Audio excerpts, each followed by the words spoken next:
Hi, good day. Another day, another repair na naman po tayo. Ayan, kung mapapansin nyo po, napakabago pa ng unit ni ma'am or sir. Hindi ko alam kasi nabili lang namin ito ng dumadaan dito yung mga nagbobote bakal, yung bumibili ng mga sirang appliances. So, nakuha lang namin ng mura kasi mukhang hindi na nakayanan ng gumagawa kasi nga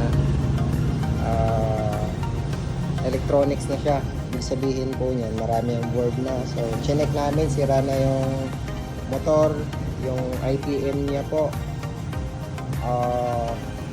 Sira na rin, ang dami ng langgam. And ayan, may pag-asa pa nga ba ito ma-repair pag mga ganito, nasira na yung IPM. Ang tawag po ng IPM, ito yung controller ng motor. Yan. So, may pag-asa pa nga ba magawa ito? Yes po, mayroon pa pong pag-asa magawa ng mga ganitong unit. Lalo na po kung electronics technician po yung gumagawa ng mga ref. So, ayan. Chinek ko po lahat. Yan. So, kaya pa naman po i-convert. So, same function pa rin siya. Ito pa rin po yung magdi-decide. Pag nag-automatic po yung baba, mag-automatic din yung motor. Tapos yung taas naman po, pag nag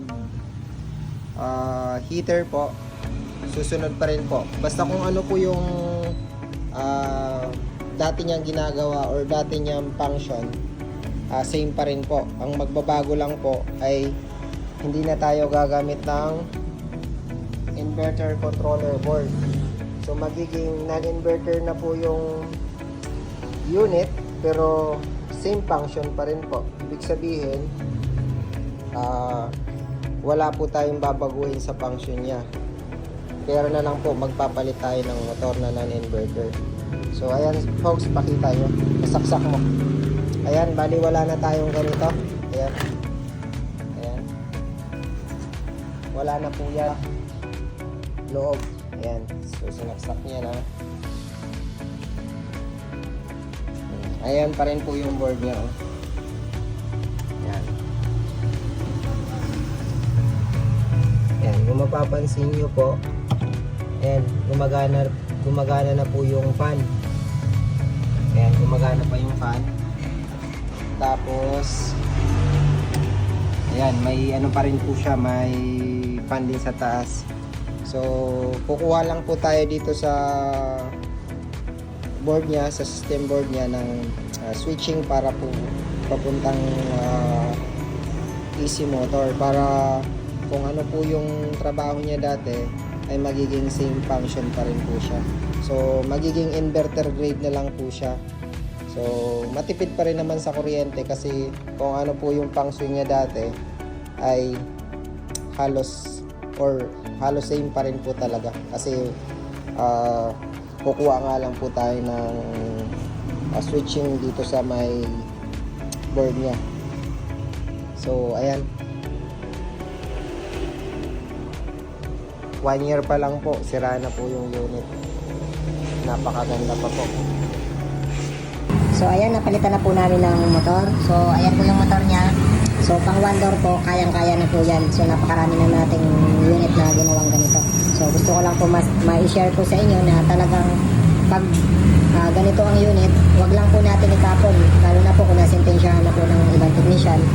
So kaya pa naman po i-convert yan. So mas matibay pa siya, lalo na po kung ang motor nyo ilalagay ay yung AC motor po. So ang kagandahan lang po siya kahit non-inverter, since nga po na modelo na po yung nakalagay na parts dyan tulad ng temperature and mabilis siya mag-automatic, ay talagang mas makakatipid tayo sa kuryente. And ayan, kung mapapansin nyo po, kasaksak na siya. Ayan, i-blow ko lang. Ayan. Ayan. Napakarami na po namin unit na ganito na nagawa. So, naglagay po tayo ng non-inverter na motor and hindi na tayo gumamit ng controller board. So, ito po yung control ng motor. So, ayan, mas matibay na po ito. Tatagal na po, lalo na ang mga motor na ganito, tumatagal talaga. So, second hand na lang to, tatagal pa to, mas lalo na kung papalitan natin yung bago. So, ayan na po. Ayan. So, pag malamig na yan, lalo na pag na-reprocess na namin, mag-automatic na siya, mamamatay yung motor, lahat po, mag-on goods na siya.